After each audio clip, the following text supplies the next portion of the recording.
Mwiriweho neza bakunze ibiganiro byacu, reka dukomeze n'inkuru yacu igice cya kabiri.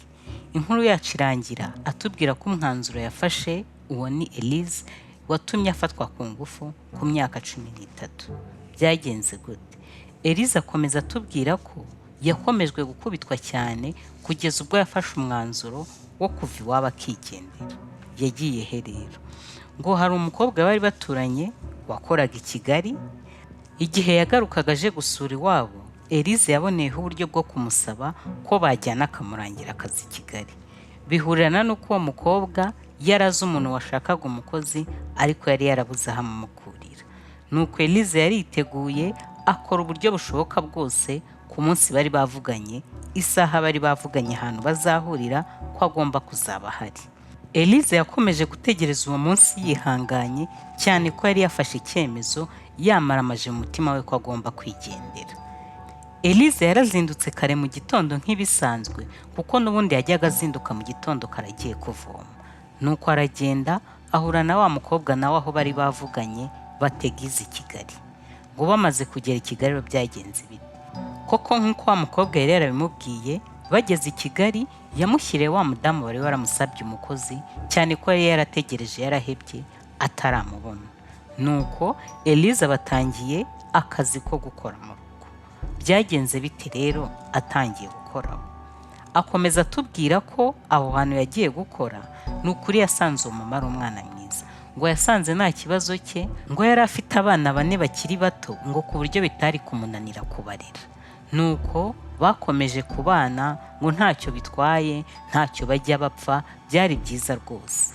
Noneho ngo umunsi umwe Elise yarabyutse ari mu gitondo ku cyumweru, n'uwo mudamu yari yiriwe mu rugo.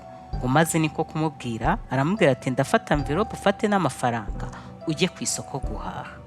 Ngo igihe yagendaga ari mu nzira, ngo hari umusore ariko ari mukuru yari ameze nk'umugabo bari baturanye. Acaho maze wa mugabo aramubona, aramuhamagara amubwira ngo ntazamubwire. Aramubaza ati ese ugiye ku isoko? Undi nawe aramusubiza ati umugabo aramubwira ati reka nanjye nkwitumire, ndumva mfite ubunebwe bwo kugerayo.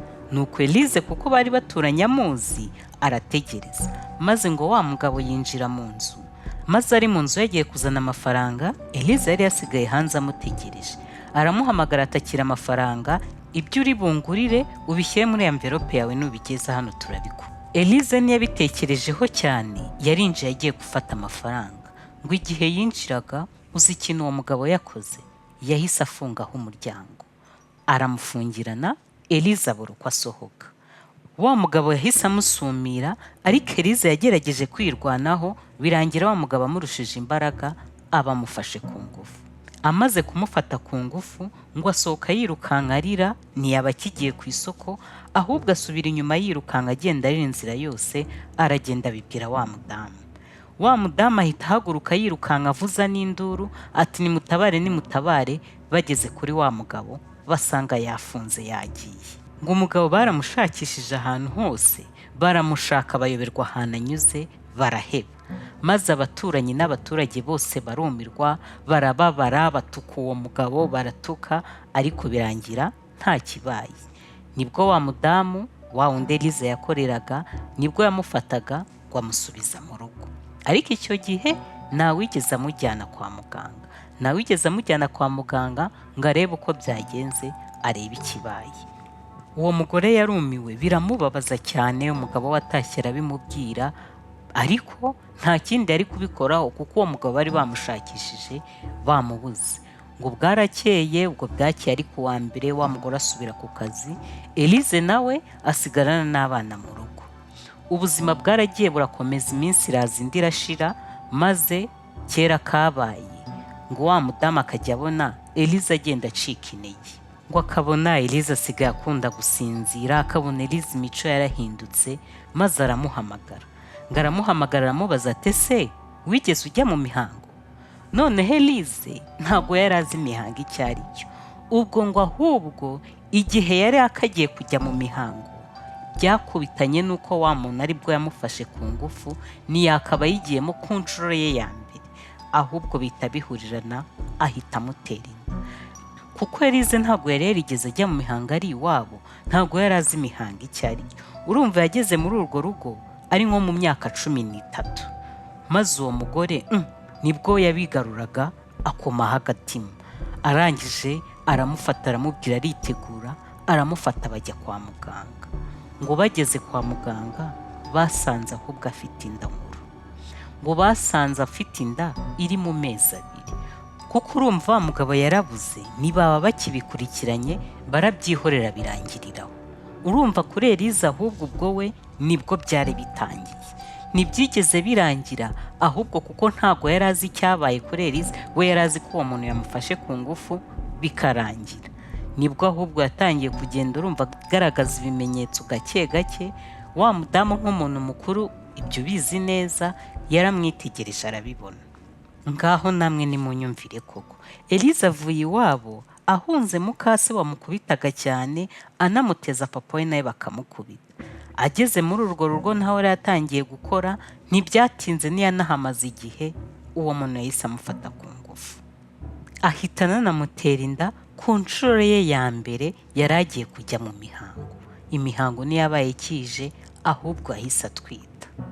Ngo Elize yatangiye ubuzima bugoye, ngo kuko wa mudamu yarabirebye abona afite abana 4, abona Elize aracyari umwana, abona nta bundi buryo afite.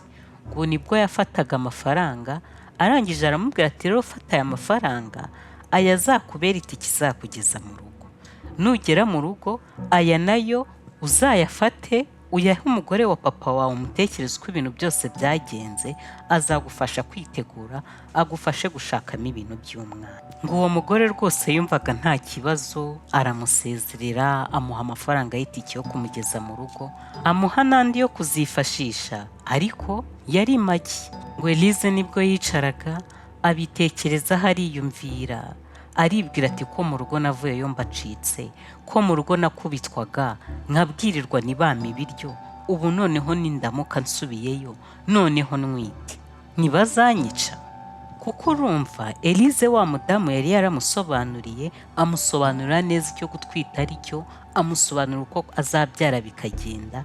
Elize aravuga ati sinahinguka imbere ya papa, sinahinguka imbere y'umugore wa papa mfitiye inda. Ngo Elize se muzi uko yabigenje?